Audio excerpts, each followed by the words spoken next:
Ndray fitaterana kosa ny famorotetsy amin'ny Orientel Cadre Double ireo mpikambana eo anivon'ny coopérative Somia Fara ivondronana ny zotra 7 amby 30 amby zato sy 7 amby 20 amby zato mampitoy andorany fotsiny renivohitra moa ireto zotra ireto raha ny fanazavana azo dia tafiditra ao anatin'ny fanatsarana ny kalitaony asa izay atolotra izy ireo mpanjifa izao fivirina izao raha vakarandramanala samarasoana ivy no mamintina ny vaovao.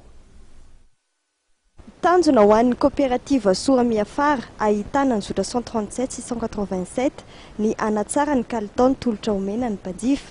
Ity zotra ity moa izay marena fa mampitoy Analakely amin'ny Andoharany Fotsy sy mampitoy ihany koa Andoharany Fotsy amin'ny Ankatso ary 67 hektara. Isan'ny nanamboarana izany fanatsarana ny kalitao izany ny fanovana ny lokon'ny fiara ho an'ny zotra 137 izay lasa miloko mavo sy manga ankehitriny raha toa ka fotsy ranoray misy tsipika mangamanga roa teo aloha. Ao anatin'izay fanatsaran'izay dia ao anatin'ireo coopérative nanao fahavononana iara-iasa amin'ny fanjakana amin'ny fampidirana ireo fiara fitateram-bahoaka vaovao ny coopérative Somia Fara.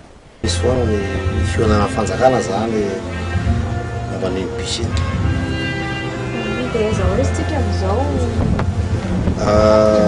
hatreto zany aloha taorian'le nandeha anaty tany vilany iny jery an'le fiara zay mety ho azo ampiasaina eto efa nisy fihaonana nataony fitondram-panjakana tamin'ny herinandro ambony namarimaritana ireo zay mety afaka ifampiraraha amin'ny fitondrana malagasy zany izy io.